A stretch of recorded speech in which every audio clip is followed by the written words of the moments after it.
So before we get to the show this week, I wanted to take a moment to send our well wishes to CK1 over at the Don't Tread on Me Rika podcast. Don't laugh, Judson. Sorry. We're doing a nice thing here. He's the one that sounds kind of like Hank Hill. Right. Right? But you also mispronounced their podcast again in your nice thing. Oh, that's a good point. All right. Well, anyway. Apparently he had surgery, Judson. He had surgery, I think it was last week. Right. I had heard that. Now, I understand the surgery went well, and he is recovering nicely at home. Sadly, however, the bald eagle they extracted from his rectum did not make it. So a moment of silence before we start the show. They have now banned 6 books from Dr.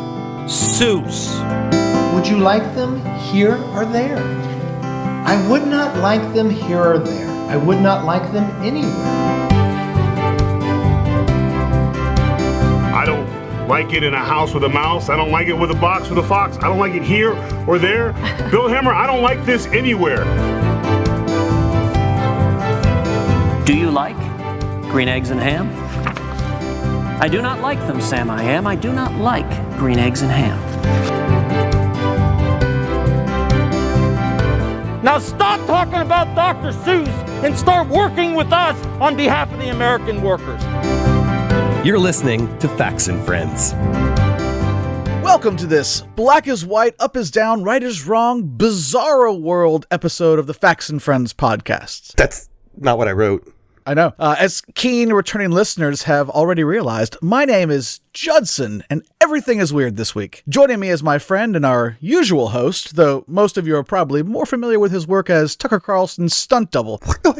Mainly taking over when Tuck's white supremacy-induced erection can't be hidden by the desk any longer. It's Tino! Hi, Tino! God damn it, Judson. That is just offensive.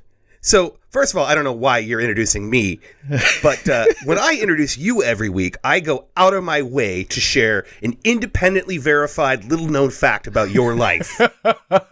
And you go and make up that garbage about me being Tucker Carlson's stunt double. That's just preposterous. How could I be a stunt double when I'm his life coach? You might want to look for like a new career.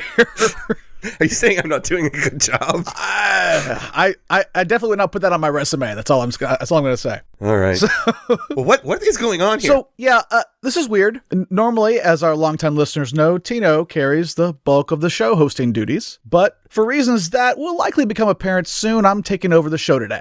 Sort of was a last minute thing, so apologies for however I screwed this up. But some stuff happened that I needed to get off my chest. So we're going to get to that a little bit further down in the show. We've got a lot of ground to cover today. But first, I thought, since I stole the show from Tino, that I'd let him pick like one of the stories he was planning on talking about before I co-opted it. Well, it's our show. It's not my show.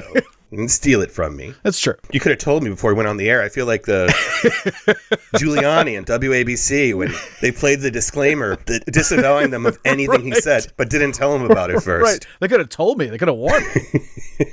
Okay, real quick. 2 things. 1.5 things. Real quick. Okay. Dr. Seuss. Canceled. I heard he was canceled. He wasn't canceled. Right. He wasn't canceled. I don't understand how the right can so spectacularly misunderstand a subject, unless they're doing it on purpose. It's absolutely willful. Well, for the right-wing media, it's certainly willful, and for right-wing politicians, it's absolutely willful. And politicians. Yeah, exactly. But the people believing it are just kind of eating up the lies. Correct. It wasn't canceled. 6 books were pulled from republication. 6 low-performing books you've never heard of. Right. All the ones you've heard of are still out there, and you can still buy them. And they were pulled because they were both low-performing and had some racist tropes in them. Right. Exactly.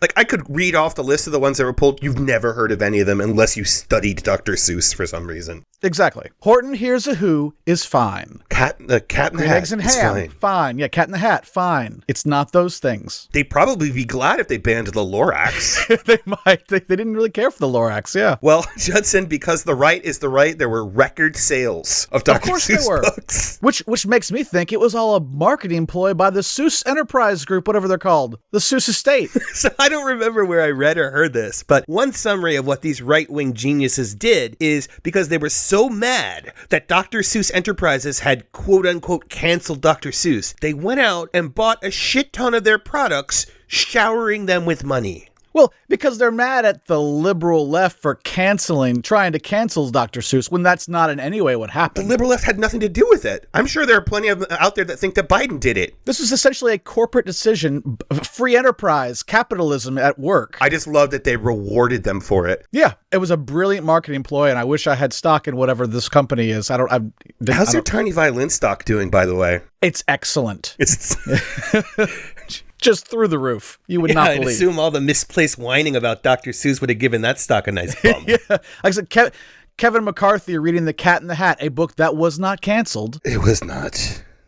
Ted Cruz has been selling signed copies of Green Eggs and Ham. A book he did not write. He didn't write it. He made $125,000 in 24 hours. Who wants Ted Cruz's signature? It would depend on what it was on, I think. Resignation letter, I take it. Exactly. That's exactly what I was thinking. Well, that was the main thing I just want to talk about because it just blows my mind at how clueless the right is. And they call us ignorant. Oh, they do. Yes, they do. Other thing is just very quickly on Andrew Cuomo. It's very quick. Here's all I have to say about Andrew Cuomo. And you feel free to add whatever you'd like to this. Andrew Cuomo is a self-obsessed, likely serial sexual harasser, and an all-around piece of shit. He should resign yesterday. Full stop. Agreed. That's it. Yeah, I 100% agree. There's no excuse there, given the number of people who have come forward with allegations that seem to be substantiating each other. I mean, there's no excuse here. Absolutely should investigate it, and won't deny the man due process, but resignation is not about denying him due process. It's about accepting culpability for his actions that were inappropriate. It's a political act. This is not a court. We can adjudicate this separately. Exactly. We're not sending him to prison for this. Right. But the right thing to do politically is to admit that you've made mistakes and to resign as a result of that. And we're not even talking about the nursing homes. No, we're not even talking about the duplicitousness of lying about the numbers. How they handled the COVID. It's awful. He reminds me of Trump in so many ways. And I just want to note something here. I mean, I probably don't have to for our audience, but look how consistent we're being in addressing the Cuomo scandal and perhaps other scandals we've addressed that surround Republicans. For sure. We want Cuomo to resign. He's a Democrat. It doesn't matter. He's an asshole. Yeah. And he doesn't deserve to be governor of New York. He doesn't. He has disgraced himself in the office. He needs to resign. That's it. Okay. The floor is yours. Well, I had one more thing, because you and I both watched it, I guess, today. Tucker Carlson, our friend of the show, and you're, the person you're stunt doubling for. Life coach. I'm sorry, life coaching. Is that the guy that said this? Just want to make sure I have the right Tucker Carlson. Sure. So if the question is, what's the capital of Canada? For the record, it's a place called Ottawa. That's the guy. That was before I was his life coach, by the way. He can now say Ottawa correctly. He can now say Ottawa? I don't believe it. I don't believe it. I gotta hear that. It's 50-50. Yeah.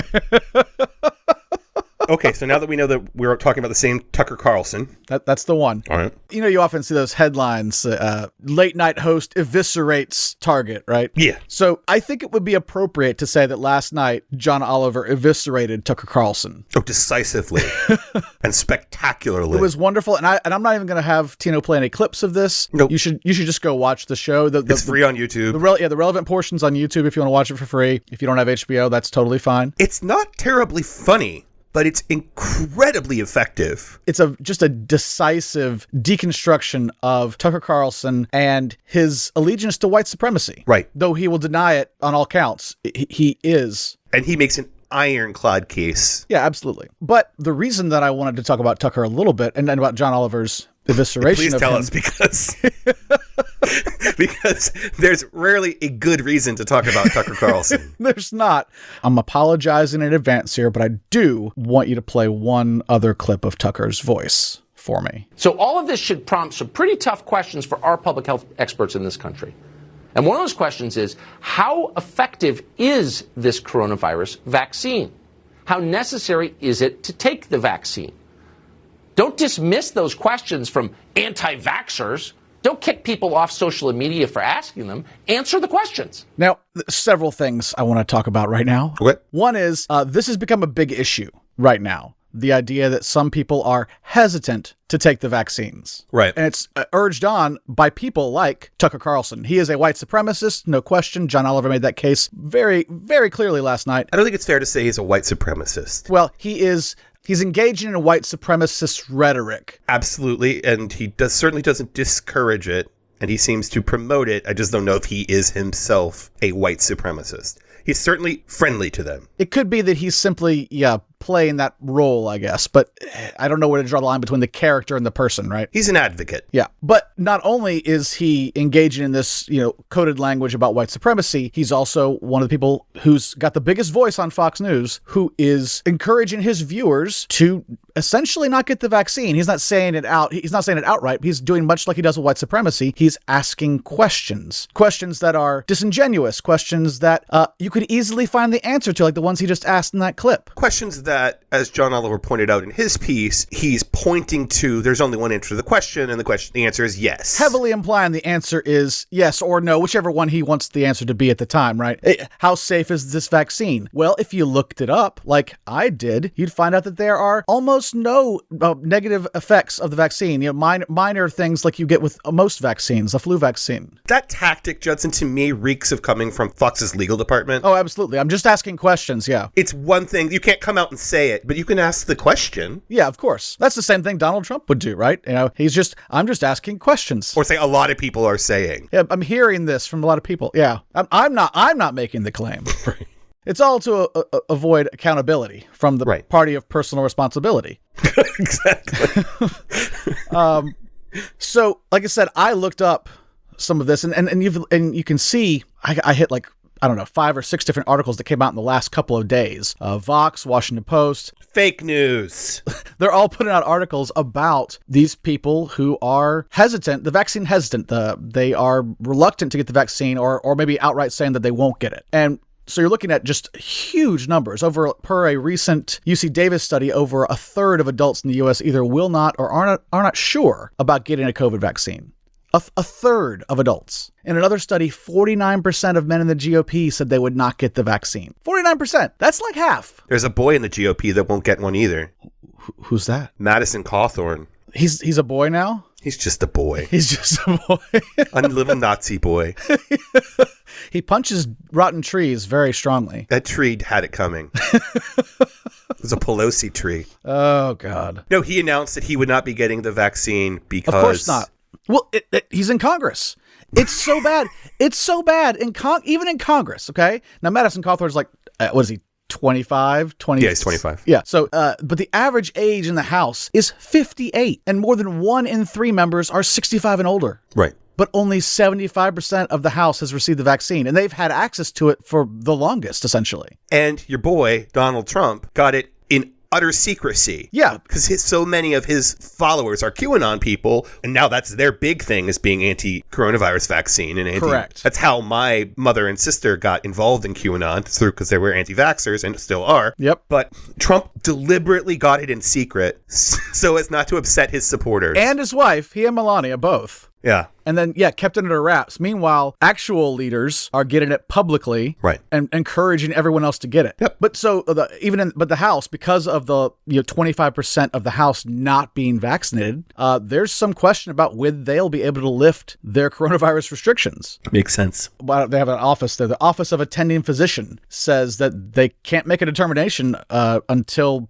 they have more coverage of vaccinated people in the House. And so that's where we are. Well, now, while we're still in the rollout phase of the vaccine, where we are right now, I would say the problem is less dire, because we've rapidly ramped up vaccine delivery, but we're still in the process of rolling this out. So the fact that some people aren't getting it, I mean, not everyone can get it right now anyway. There's a line already, right? There's a queue formed. Yeah, I can't get it yet. Yeah, I don't know when I'll actually get my shot, but I'm eligible this week. But as we get the vaccine rolled out, we're going to plateau if these people continue to insist that they won't get it. And that leaves us well below the threshold for herd immunity. We don't know exactly what percentage of the population needs to be inoculated for us to achieve herd immunity. But if a third of the people won't get it, then we're not going to make it there. whatever that number is. And so this is going to become a very big problem. Such a big problem that it's going to become that the Biden administration is planning to spend $1 billion on a campaign to convince reluctant adults to get the shot. $1 billion just to convince people to get this vaccine we've been begging for over a year. Yeah, I mean, Frank Luntz did a focus group over the weekend. Yeah, that was the Washington Post article you sent me. Of reluctant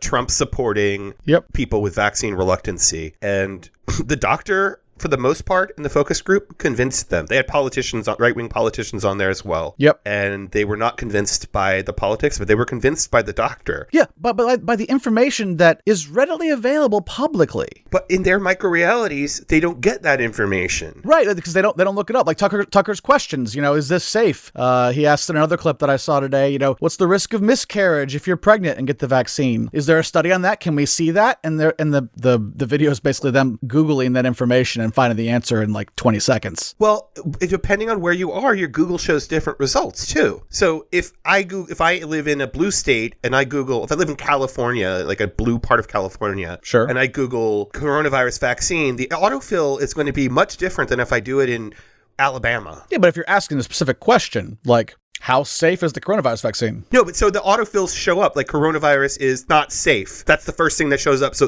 that person's drawn to that. If that's what they're searching. Do you think a lot of these anti-vaxxer people, the people that are hesitant, do you think the majority of them are thorough researchers? Oh, absolutely not. No. They find information that confirms their biases. That's what they go with. And the algorithms drive them to that direction too. Well, and the more they search for that sort of information, that's the more likely they are to find that kind of information. So. Exactly.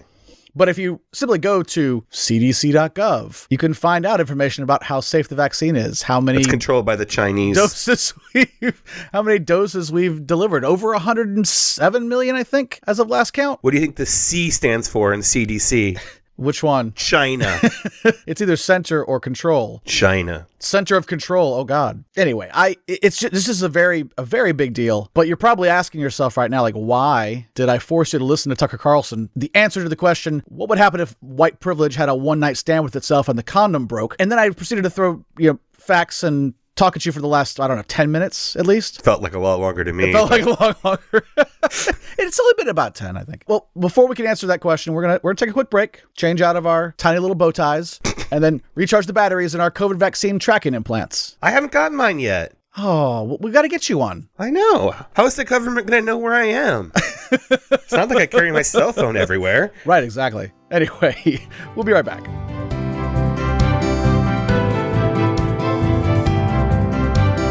The Facts and Friends podcast is brought to you by people like you. More and more, corporate America is taking over the podcast scene. Your support helps stave off a complete takeover. Please take a moment to share the podcast with your friends and followers via social media or word of mouth. And don't forget to leave us a 5-star review on Apple Podcasts. Thank you so much for helping out. It really does mean a lot. Okay. So we just spent a lot of time talking about Tucker Carlson and people who are hesitant to get the vaccine. We did. Why did we do that, Tino? I don't know. You did the show this week. I did. I'm just along for the ride. Let's talk about my dad. Do we have to? Yes. We haven't really talked about your dad on this show all that much. Haven't really. I'm going to give a little backstory. Okay. If you've listened to our previous show, not the last episode, but the last podcast we did, the NPR podcast, we've talked about my dad multiple occasions. Oh, our Father's Day episodes were wonderful. Yeah, I'm not sure how this one's going to go this year. But he and I have very different political views. Well, views on almost everything. We do not agree on very much. I last voluntarily called him on the phone prior to just this weekend in the summer of 2019. I angrily hung up on him when he argued that America's 200-year history of racism means that racism today isn't really racism anymore. It's just part of our history, and so therefore it's fine. Does that make sense to anybody except for the most fevered brain? Thank you, Jake. I had the same question. Yeah, and I don't know what kind of fevered brain it takes to do that, but that's my dad for you. And so after almost a year and a half, I did call him. I've spoken to him in the intervening months, but I had not myself reached out to him until this weekend. But this weekend I broke my rule because of baseball. My dad played baseball. I played baseball. My son plays baseball. And so my son had a really, really good day, hit a home run and turned a double play. It was a really good day. So I guess I felt like that my dad would appreciate the story of my son's good baseball day, right? Mm-hmm. So I called him. And the first thing that I found out is my stepmom's in the hospital. Oh, my gosh. She has pneumonia. Oh. It does not appear to be COVID related. At least she's tested negative for it. They don't think it's bacterial, so they think it's viral, but not COVID. Okay. I don't know quite how serious we're talking. She's not intubated or anything as far as I know. She's not on a ventilator or anything, but she's got pneumonia in it and serious enough to have landed her in the hospital. So that's news and not good news, obviously. I mean, again, I don't get along well with them, but I don't wish ill on my family. Sure. I do sometimes. That's just on mine or in yours? Yours. Oh, okay. And mine. So that kind of put a damper on the baseball talk, but we did get around to the baseball, and I was, he was appropriately proud and really interested. And I felt like I had done a good thing by calling and reaching out. And then, after the baseball talk, I was like, listen, I'm eligible, as I just told you guys a bit ago. I'll be eligible for the vaccine this week. So, maybe we can, hang out again soon. He can come to a game and see the kids, right? Right? That seems reasonable. I feel like our roles are completely switched. I know your dad, so no, I don't think that's going to sound reasonable at all to him. Why not? What's wrong? Because he's so far down that Trump rabbit hole that, like you said at the top of the show, up is down, down is up. Yeah. No, you're not wrong, Tino. I can't fool you. He hasn't gotten his vaccine. How old is he? He is 65ish. He's in the range. He's been eligible. Okay. He also has multiple conditions that would put him in eligibility. Is being an asshole a condition that puts you into an eligible category? But I thought you weren't eligible, Tino. Well, that's a good point. So no, he had a walked right into that one. You sure did. He had a triple bypass, like younger than I am now. Wow. He has had a heart attack in the last it's been a while now, but he's got a lot of things that he should definitely be looking out for himself over, and COVID is not a thing he wants to get. And he started it off, though. I can give you the quote because it's seared into my brain. I mentioning the vaccine and that I was going to get it, and he said, "Well, my bent on that." I'm like, "No, what's your bent?" And he says that he doesn't want to be an experiment. An experiment? 4.6 million people got vaccinated yesterday. I think we've passed the experimental phase a while back. 107 or maybe 110 million as of today. I haven't seen the newest numbers, but we're well past experimental in terms of the number of people who have had the vaccine. Absolutely. We had massive trials with tens of thousands of people that showed safety and efficacy. These vaccines are absurdly effective. Absurdly effective, absurdly safe. I didn't rattle off the numbers earlier, but you're talking 95% effective at reducing symptomatic, maybe in the 80% of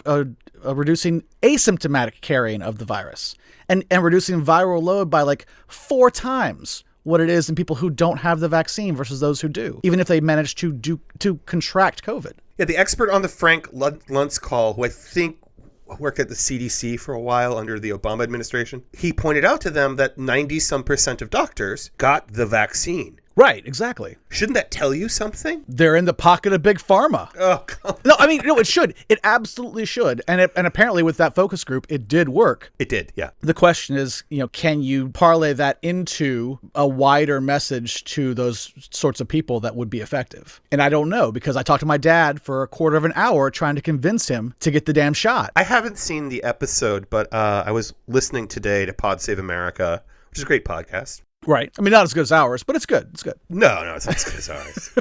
They don't talk about gay porn on their show. Is that even a podcast if you don't talk about gay porn? I don't think so. I don't think it qualifies. I'd have to look up the dictionary definition. But they were saying that one of the problems is that the left or scientists or doctors or family members are kind of going about approaching their vaccine hesitant family members the wrong way. Or vaccine hesitant people in general. And I guess last week they had a psychologist on who was talking about how to do it, that you have to have empathy, that you have to pretend that their assumption is valid, right? Right. You can't just come after them and say, you're stupid, here's this, and beat them over the head with the science, that it will never work. You're probably right. Well, it's not my opinion. No, that's probably correct. I would agree. That seems to be the case. I'm not great at those conversations, so that's why I try not to be involved in those, because I know I'm not the most persuasive spokesperson.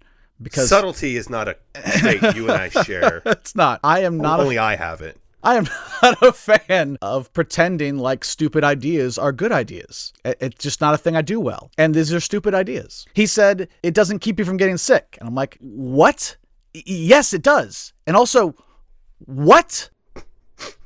Who told you this? Okay, so you definitely confirmed you went about this the wrong way. Of course I did. He said, well, he told me there was a nurse and her husband, and they got the vaccine. Well, he only got the first one, but they both got the vaccines, and they got sick after getting the shot. Did I say a vaccine was 100% effective? Point the motherfucker out to me who said it was 100% effective, and I can throat punch them. It was not. Tucker Carlson. No vaccine is 100% effective. That's never been a thing. You gave me the literal definition of an anecdote as your proof. Mm-hmm. He did. And you're telling me that means that it doesn't work, except that the mountains of evidence we have say that it's 94%, 95% effective. Depending on the vaccine, but yeah, depending on the vaccine. For all of them. I mean, every qualified expert in the field recommends getting the vaccine. Is that true?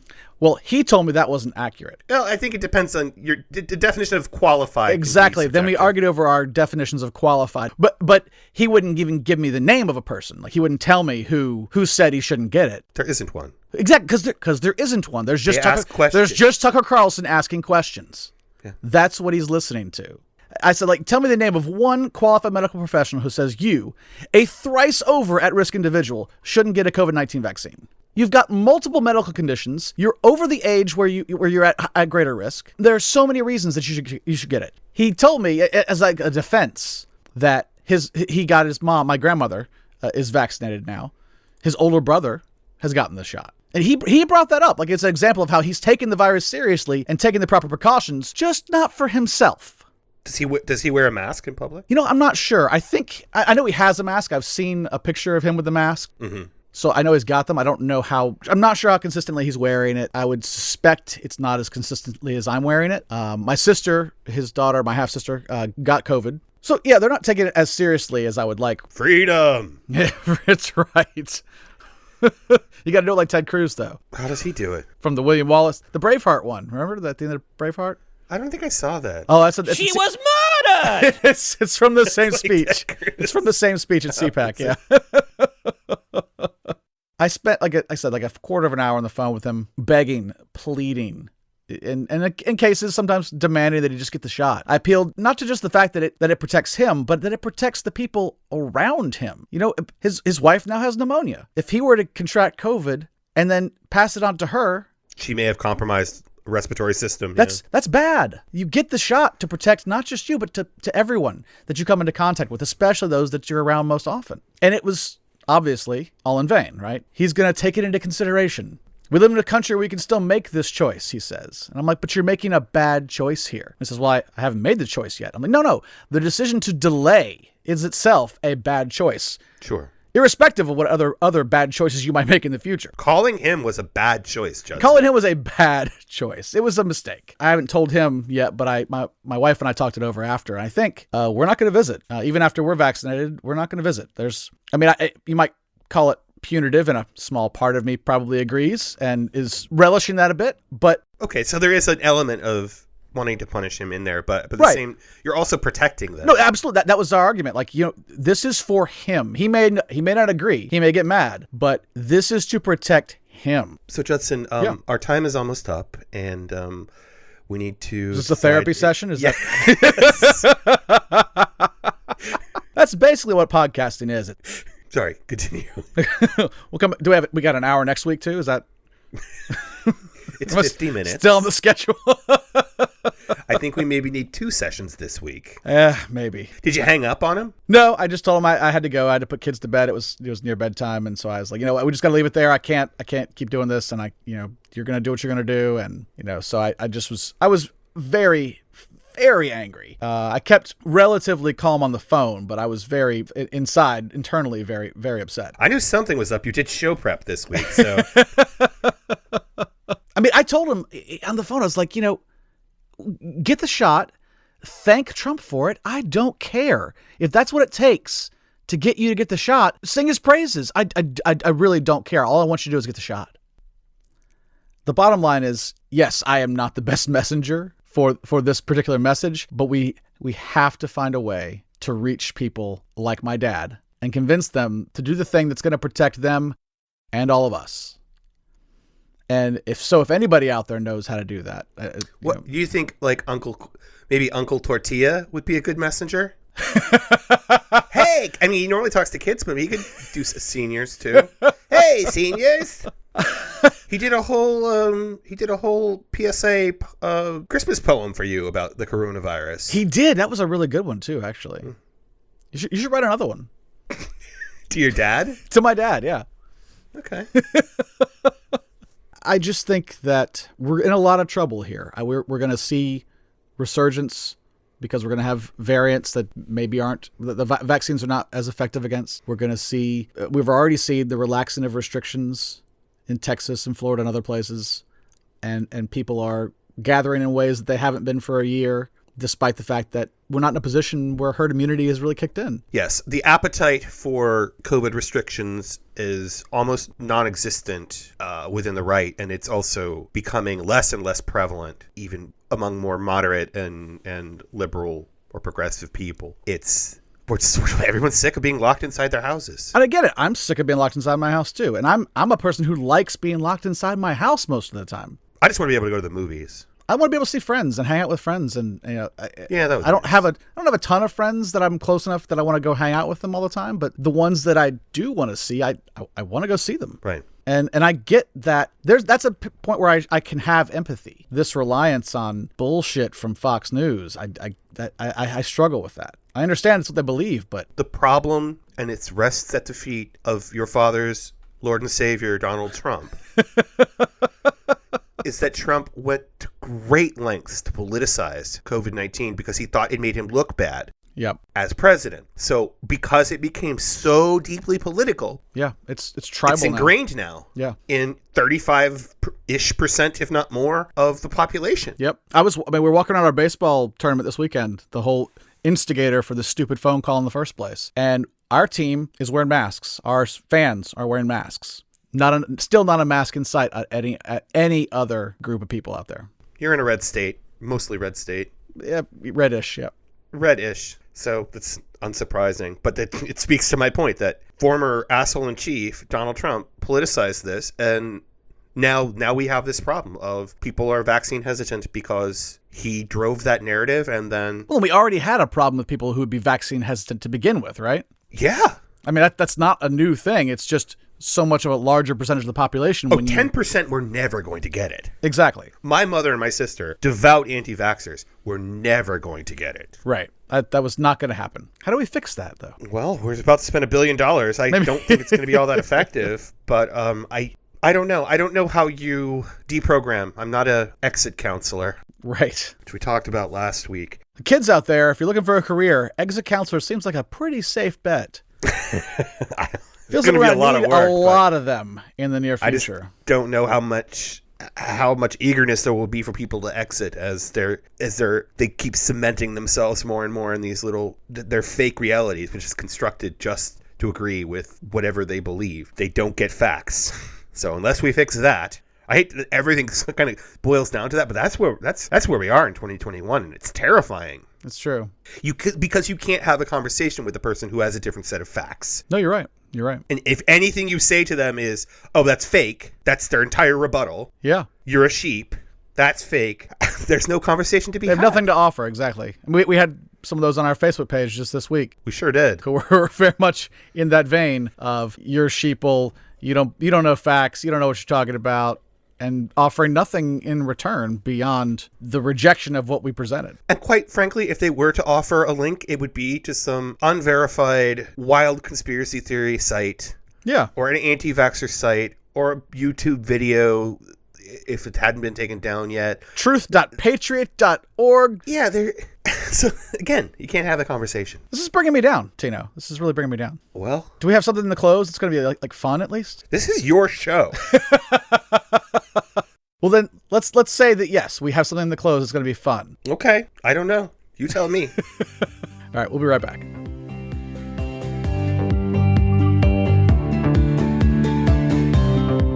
Hey, FNFers, Judson here.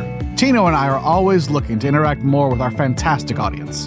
If you have questions, ideas, complaints, or just need a friend, you can reach out to us at factsandfriends@gmail.com. That's facts, the letter N, friends at Gmail. And if you want to make a more intimate connection, I'm on Twitter at thefaultandmyarse. Again, the fault, the letter N, my arse. And you can find Tino at Uncle Tortilla.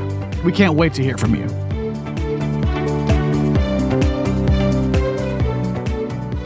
Well, as always, we've saved everyone's favorite part of the show for the last. Nothing about this show is as always. You're right. This is all backwards. This is all wrong. I hope we have a lot of Judson stands among our listeners. But we are still doing the begging. That's where we are right now. Oh, begging. We make no money from this show, much to my chagrin. It costs us money to make this show. It does. You would not believe how much. We won't get into it. All we humbly and oh so clumsily ask you is to spread the word about this little podcast, this new thing we're trying to get off the ground, to your friends and family. Judson, it's not that new anymore. We're almost done with season 1. We've got 5 more episodes. Yeah, 80% there. All right. To this old podcast, please send our old podcast crusty old to your friends and family. It refuses to get a COVID vaccine. This mature, well-aged podcast. Now, I know that as we just mentioned, that we're almost done with season 1. We hopefully will have some great things for you in season 2. But it would be just a huge help if you just let... Not hopefully, Judson. We'll definitely have great things for them in season 2. What kind of salesperson are you? I'm a bad one. I've thought we've covered this. I'm terrible at sales. You know what? After that last segment, I'm not getting the vaccine now. I was going to. You talked me out of it. I told you, I'm bad at this. I am bad at these conversations, clearly. Man. Sorry, so what's going on in season 2? You were saying? That we're gonna have more stuff, good stuff coming in season 2. I'm gonna make Tino write song parodies for season 2, like you would not believe. So anyway, it'd just be a huge help if you just let people know about our old, crusty, terribly mature and aged show. 5-star reviews are a great help. What? Not. Okay. Those 2 sentences back to back tickled me. Okay. Our show is terrible. Give us a 5-star review. Terribly aged. So yeah, 5-star reviews are a great help. If you haven't left one already, please do so. We really thank everyone who has or will. It just really does help us a lot. And let us know, if you like this format of Judson hosting. I love it's a lot less work for me if I don't have to host. I can just react. I can pour myself a drink. I can tell you it's not my favorite. I think we should probably move back to the original way we did this. So none of us like hosting. If you want to host the show, send us a DM. Apparently we don't want to do it. We do like getting messages, though, on our Facebook page. You can send us a direct message. You can leave a comment on the show or any of the things we post. You can follow us at Twitter at FactsNFriends, at Facts, the letter N, and Friends. Individually, you can reach me on Twitter at TheFaultAndMyArse. Thought it was Take It in the Arse. That is not it. That is not accurate. Oh. Never was. Boy, that's such a funny joke.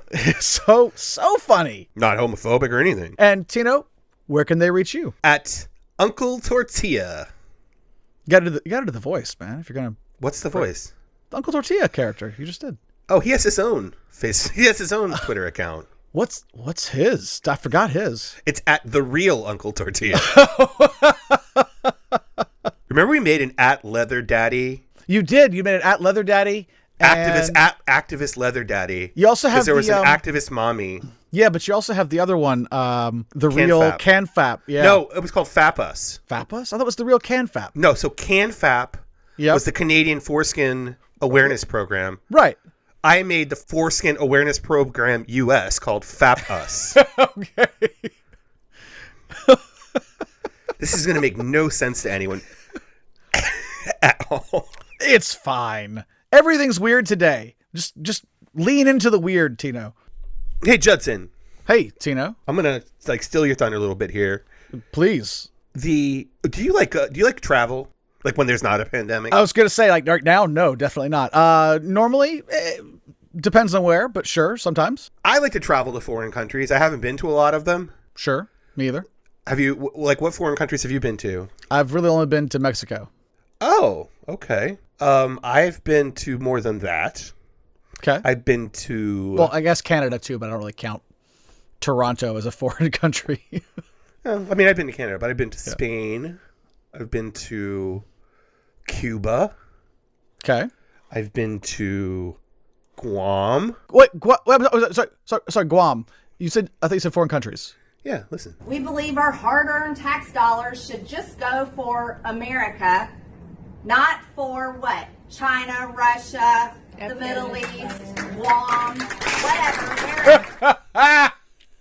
That is my girl, Marjorie Taylor Greene. We each sort of adopted cute crazies from the Congress. Yep. You have Lauren Boebert, and I have Marjorie Taylor Greene, who apparently thinks Guam is a foreign country. It is not. It is a U.S. territory. Officials in Guam tried to send her history books. I am still firmly of the opinion that a basic civics test should be a requirement to run for office. It's tricky. I get it. It's tricky, but it seems to me that a large percentage of our elected officials would not pass that. She also called Representative Mussolini. Yeah, I did see that last week. And apparently her own party is just kind of getting a little sick and tired of her. Yeah, it was like a big chunk, like 40 of them voted against her effort to adjourn the House early. Right. To avoid a vote. And not only that, but the reason she called Cicilline Mussolini is that he was considering introducing a new House rule that would prevent Congress people who were not on committees from doing exactly what she keeps doing. I love it. So it would only affect her. I'm sure she's not the only one that isn't on a committee. Maybe she's not. But the thing about Cicilline is that he's an Italian and a Jew. Yeah. And she calls him Mussolini, a fascist dictator in league with Adolf Hitler, who murdered 6 million Jews. Right. A fact which Cicilline pointed out to her via Twitter, I believe. Yeah, I pretty much just read his tweet. And possibly in person. But he ended his tweet by saying, Marjorie Taylor Greene can get lost. It's like, really? You should just say fuck right off. That's kind of weak. Yeah, I agree. You think Marjorie Taylor Greene's going to get the vaccine? No, definitely not. Or no, wait. No, she'll get it, but she'll pretend like she didn't. Nah, she's a cute person. I'm sure she thinks there's a tracker in it, and it's. You're right. I don't buy it. Well, okay, take us out. Like kill us? Judson, take us out. End the show. oh, sorry. I don't know how to do that. I just say yep. I can do it. It's fine. Go ahead, you do it. Well, thank you all very much for listening to my, I guess, therapy session with Tino this week. I don't know what we call this episode. Did you get my Venmo request, by the way? Oh, you're charging way too much. Okay. $17.76. We will talk about that later. So anyway, thank you again for listening, and we will see you all next week. Take care. Wash your hands. Please get your vaccine. Yep.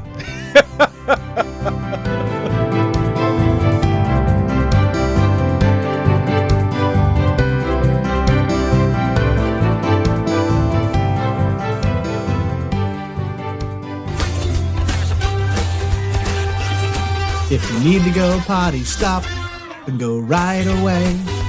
Flush and wash and be on your